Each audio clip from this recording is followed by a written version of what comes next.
অসুস্থ সন্তান কষ্টের জ্বরের তীব্রতায় কষ্ট পাচ্ছে, পাশে বসে আছে তার মা বাবা। বলেন তো ওই অসুস্থ ছোট বাচ্চাটা অসুস্থতার কারণে যত কষ্ট পায়, তার চাইতে পাশে বসে থাকা মা বাবা কষ্ট কম পায় নাকি বেশি পায়? কি বলেন তো? যারা বিয়া করে নাই, বাচ্চা হয় নাই, তারা তো এটা বুঝবে না।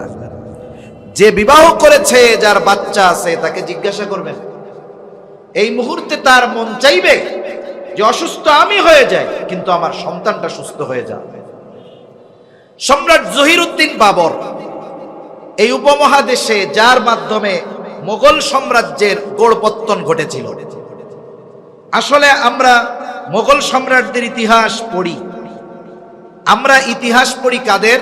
ইসলামের ইতিহাস পড়ি আমরা।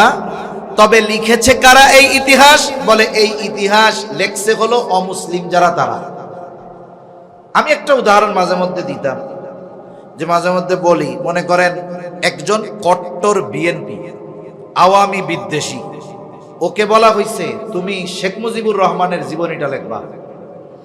আর অপর পক্ষের একজন আওয়ামী লীগ কট্টর বিএনপি বিদ্বেষী, ওরে দেওয়া হয়েছে তুমি জিয়াউর রহমানের জীবনীটা লিখবা। এরা দুইজন যদি এই দুই ব্যক্তির জীবনী লেখে, কি পাবেন কোন? তো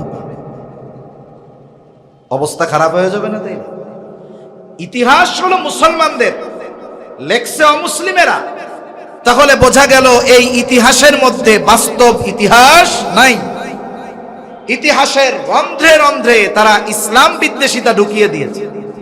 সামান্য একটা বিষয় যদি সামনে আনি তাহলে বুঝতে সহজ হয়। আমাদের দেশে ইসলামের ইতিহাস অনেক বইয়ে, অথবা উপমহাদেশে ইসলামের ইতিহাস, এইরকম শিরোনামের বইয়ে মোগল সম্রাটদের ইতিহাস আছে। একেবারে সম্রাট জহিরুদ্দিন বাবর থেকে নিয়ে সর্বশেষ যিনি প্রতাপ প্রভাবের সাথে মোগল সাম্রাজ্য পরিচালনা করেছেন, যার পরে মোগল সাম্রাজ্যের অধপতন এবং দুর্বলতা পরিলক্ষিত হয়েছে, সর্বশেষ যিনি প্রতাপের সাথে রাষ্ট্র চালিয়েছেন, তিনি হলেন সম্রাট আওরঙ্গজেব বা সম্রাট আলমগীর। এনার পরে মোগল সাম্রাজ্য ডাউন হয়েছে একেবারে অল্প কয়েকদিনের মধ্যে। জহিরুদ্দিন বাবর থেকে নিয়ে সম্রাট আলমগীর পর্যন্ত আপনি যদি ইতিহাস পড়েন, যদি 200 পৃষ্ঠা মোগল সম্রাটদের ইতিহাস লেখা থাকে, এর মধ্যে 150 পৃষ্ঠা লেখা থাকবে আকবরের বন্দনা, সম্রাট আকবরের বন্দনা লেখা থাকবে। বাকি 50 পৃষ্ঠা বাকি সবার ব্যাপারে লেখা থাকবে।